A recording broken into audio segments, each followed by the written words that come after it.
Top quality और consistent performance के लिए सिर्फ सिल्वर पंप नाम याद रखना। ಗೃಹ ಸಚಿವ ಡಾಕ್ಟರ್ ಜಿ ಪರಮೇಶ್ವರ್ಗೆ ಇಡಿ ಶಾಕ್ ಅನ್ನ ನೀಡಿದೆ. ಇವತ್ತು ಪರಮೇಶ್ವರ್ ಒಡೆತನದ ಶಿಕ್ಷಣ ಸಂಸ್ಥೆಗಳ ಮೇಲೆ ರೇಡ್ ಆಗಿದೆ. ಪರಮೇಶ್ವರ್ ಒಡೆತನದ ಸಿದ್ಧಾರ್ಥ ಶಿಕ್ಷಣ ಸಂಸ್ಥೆ ಮೇಲೆ ಕೂಡ ಇಡಿ ಅಧಿಕಾರಿಗಳು ದಾಳಿ ನಡೆಸಿ ದಾಖಲೆಗಳನ್ನು ಪರಿಶೀಲನೆ ಮಾಡ್ತಿದ್ದಾರೆ ಅಂತ ಮಾಹಿತಿ ಲಭ್ಯವಾಗ್ತಾ ಇದೆ. ತುಮಕೂರಿನಲ್ಲಿರುವಂಥ SSIT ಕಾಲೇಜು ಸೇರಿದಂತೆ ಹೆಗ್ಗೆರೆ ಬಳಿಯ ಸಿದ್ಧಾರ್ಥ ಮೆಡಿಕಲ್ ಕಾಲೇಜಿನ ಮೇಲೆ ಕೂಡ ದಾಳಿ ಆಗಿದೆ. ಇಂದು ಬೆಳಗ್ಗೆ ದಾಳಿ ನಡೆಸಿ ಅಧಿಕಾರಿಗಳು ದಾಖಲೆಗಳನ್ನು ಪರಿಶೀಲನೆ ಮಾಡ್ತಾ ಇದ್ದಾರೆ.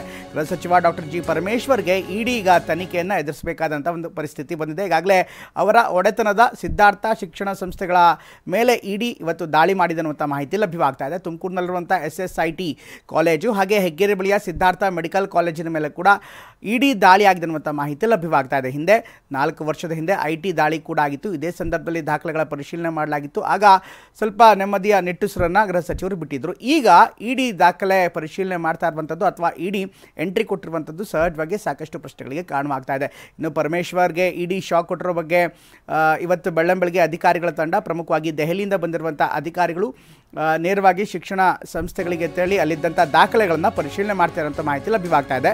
ಇವತ್ತು ಬೆಳ್ಳಂಬೆಳಗ್ಗೆ ಸಿದ್ಧಾರ್ಥ ಕಾಲೇಜು ಹಾಗೆ ನೆಲಮಂಗಲದ ಟಿ ಬೇಗೂರಿನಲ್ಲಿರುವಂಥ ಸಿದ್ಧಾರ್ಥ ಕಾಲೇಜಿಗೆ ರೇಡ್ ಮಾಡಿದ್ದಾರೆ. ಗೃಹ ಸಚಿವ ಪರಮೇಶ್ವರ್ ಅವರಿಗೆ ಸೇರಿರುವಂಥ ಸಿದ್ಧಾರ್ಥ ಕಾಲೇಜು ದಾಖಲೆಗಳ ಪರಿಶೀಲನೆ ನಡೆಸ್ತಾ ಇರುವಂಥ ಇಡಿ ಅಧಿಕಾರಿಗಳು ಬೆಳ್ಳಂಬೆಳಗ್ಗೆ ಸಿದ್ಧಾರ್ಥ ಕಾಲೇಜಿನ ಮೇಲೆ ಇಡಿ ರೇಡ್ ಕೂಡ ಆಗಿದೆ. ಈ ರೇಡ್ನಲ್ಲಿ ಸಹಜವಾಗಿ ದಾಖಲೆಗಳ ಪರಿಶೀಲನೆ ಮಾಡ್ತಾರೆ. ಕೆಲವೊಂದಿಷ್ಟು ದಾಖಲೆಗಳನ್ನು ಈಗಾಗಲೇ ಹಿಡ್ಕೊಂಡು ಪ್ರಶ್ನೆ ಸಮೇತ ಬಂದಿರ್ತಾರೆ.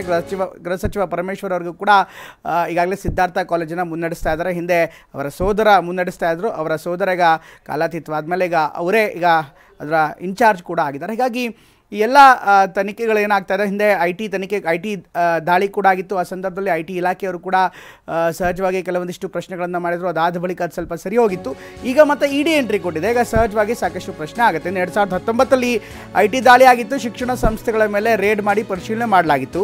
ಇಂದು ಮತ್ತೆ ದಾಳಿ ಮಾಡಿರುವಂಥ ಇಡಿ ಅಧಿಕಾರಿಗಳು, ಹಿಂದೆ IT ಇಲಾಖೆ ದಾಳಿ ಮಾಡಿತ್ತು. ಈಗ ಇಡಿ ಎಂಟ್ರಿ ಕೊಟ್ಟಿದೆ. ಒಟ್ಟು 3 ಕಡೆ ರೇಡ್ ಮಾಡಿರುವಂಥ ಇಡಿ ತಂಡ 2019ರಲ್ಲಿ ದಾಳಿ ಮಾಡಿದಂಥ ಇಡಿ ಅಧಿಕಾರಿಗಳು ಶಿಕ್ಷಣ ಸಂಸ್ಥೆಗಳ ಮೇಲೆ ರೇಡ್ ಮಾಡಿ ಪರಿಶೀಲನೆ ಕೂಡ ಮಾಡ್ತಿದ್ದಾರೆ. ಯಾವ ಕಾರಣಕ್ಕೋಸ್ಕರ ಇದ್ರ ಬಗ್ಗೆ ಇನ್ನಷ್ಟು ವಿವರ ಬರಬೇಕಾಗಿದೆ. ಯಾಕೆಂದರೆ IT ಅಂದ ಮಾತ್ರಕ್ಕೆ ಏಕಾಏಕಿ ಎಲ್ಲವೂ ಕೂಡ ದಾಳಿ ಮಾಡೋದಕ್ಕೆ ಸಾಧ್ಯ ಇಲ್ಲ. ಆದರೆ ಯಾವ ದಾಖಲೆಗಳು ಅವರು ಸಿಕ್ಕಿದೆ ಇದ್ರ ಬಗ್ಗೆ ಇನ್ನಷ್ಟು ಪರಿಶೀಲನೆ ಮಾಡಬೇಕಾಗತ್ತೆ.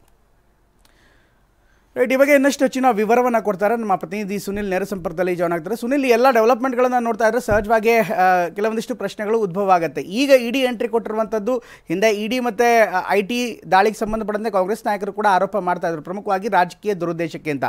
ಈಗ ಇಡಿ ಎಂಟ್ರಿ ಕೊಟ್ಟಿರುವಂಥದ್ದು ಸಹಜವಾಗಿ ಪ್ರಶ್ನೆಗಳನ್ನು ಹುಬ್ಬೇರಿಸುವಂತೆ ಮಾಡ್ತಾ ಇದೆ. ಇದಕ್ಕೆ ಸಂಬಂಧಪಟ್ಟಂತೆ ಪರಮೇಶ್ವರನವರು ಪ್ರತಿಕ್ರಿಯೆ ಕೊಟ್ಟಿದ್ದಾರೆ.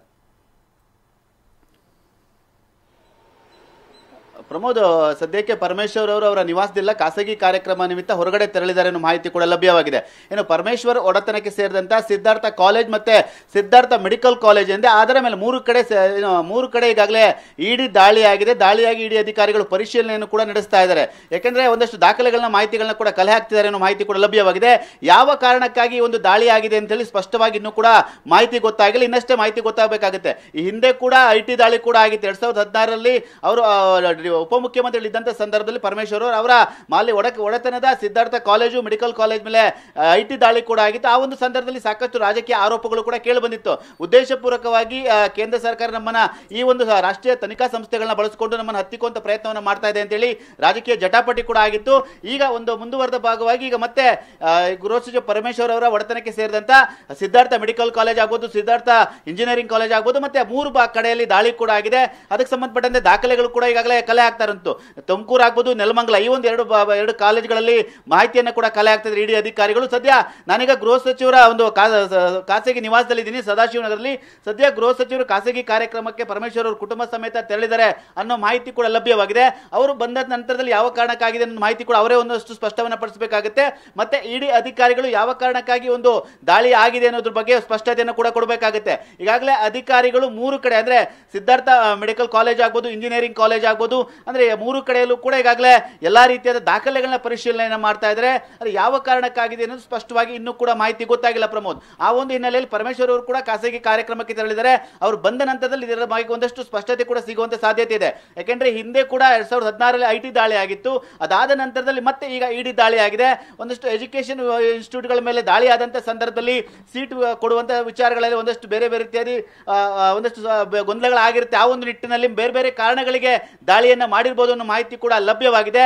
ಸದ್ಯಕ್ಕೆ ಅಂತಂದ್ರೆ ಇಡಿ ಅಧಿಕಾರಿಗಳು ಈಗಾಗಲೇ ಎಲ್ಲಾ ರೀತಿಯಾದ ದಾಖಲೆಗಳನ್ನ ಪರಿಶೀಲನೆ ಮಾಡ್ತಾ ಇದ್ದಾರೆ, ತಲಾಶ್ ಕೂಡ ನಡೆಸ್ತಾ ಇರುವಂತದ್ದು. ಪ್ರಮೋದ್, ಸುನಿಲ್, ಹಿಂದೆ 2019 ನಡೆದಂಥ IT ದಾಳಿಗೂ ಈಗಿನ ಇಡಿ ದಾಳಿಗೂ ಏನಾದ್ರು ಲಿಂಕ್ ಇದೆಯಾ, ಸಂಬಂಧ ಇದೆಯಾ? ಯಾಕೆಂದರೆ 4 ವರ್ಷ ಆಯಿತು, 4 ವರ್ಷದಿಂದ ಸುಮ್ಮದಿದ್ದಂಥ ಇಡಿ ಇಲಾಖೆ ಈಗ ತತ್ಕ್ಷಣಕ್ಕೆ ಆಪರೇಟ್ ಮಾಡುತ್ತೆ ಅಂದರೆ ಸಹಜವಾಗಿಯೇ ಅನೇಕ ಲಿಂಕ್ಗಳು ಎಸ್ಟಾಬ್ಲಿಷ್ ಆಗಿರಬೇಕಾಗತ್ತೆ ಅಥವಾ ದಾಖಲೆಗಳನ್ನು ಕೇಳಬೇಕಾಗುತ್ತೆ, ಅಥವಾ ಇದು ರಾಜಕೀಯ ಪ್ರೇರಿತ ಅಂತ ಏನಾರು ಆರೋಪ ಕೇಳ್ಬರ್ತದೆ. ಹಿಂದೆ 2019 IT ದಾಳಿಗೂ ಇದಕ್ಕೂ ಏನು ಸಂಬಂಧ ಇದೆ ಅನ್ಸುತ್ತಾ?